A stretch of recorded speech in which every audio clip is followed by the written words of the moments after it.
So what we're really talking about here is kind of this type of thing. You know, about 100 people probably come from very often in large organisations have come from all over the world, sometimes from all over the country, but they've often come together for a specific purpose, usually connected with some sort of change process.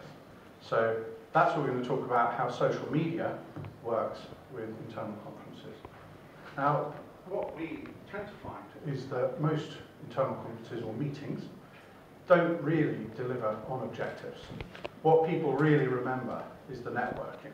You know, it's going to the bar, it's the great food, you know, whether there was a ban.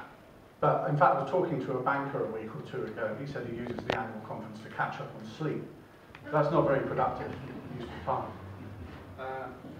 Interestingly, conferences are also one of those things that don't often have a proper business case attached to them.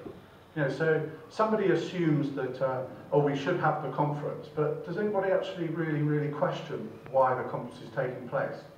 So I'm not saying that's the case all the time, but having spoken to lots of people about it, it does seem to be quite a commonality. We're going to talk about... Mic's still on. Yeah? Right, that seems to be on. What we're going to do is to try and frame conferences. Yeah, we're going to look at how you can use social media before, what you can do during, then how you follow up after. So starting with before, I think the key thing, if you want to get buy-in to this sort of thing, most conferences are instigated by a sponsor.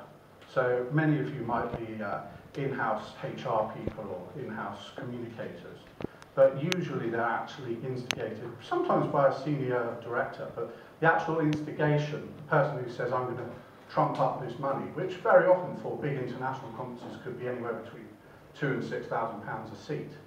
So we're talking quite a lot of money. Try and find out what it is that they actually want to achieve. So as I say, generally it's about change. It could be around, say, consolidating a number of products into perhaps just a few products. That's something we worked on recently.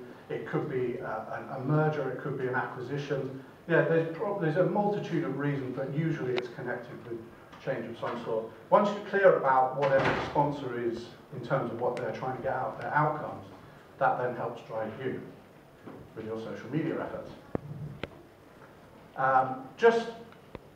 We've all actually registered, everybody registered I think for this event via the Eventbrite site.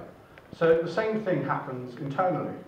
You know, very often there are online registration systems set up for events. You know, simply just to say, yes, I'm coming along, maybe I have a preference for, in some countries I think they're even allowed to smoke in hotel rooms, but you know, you can put in all your preferences and effectively you're registering for the event. With your platform, I'm not going to talk too much about platforms per se. The mic really is phasing in and out, isn't it?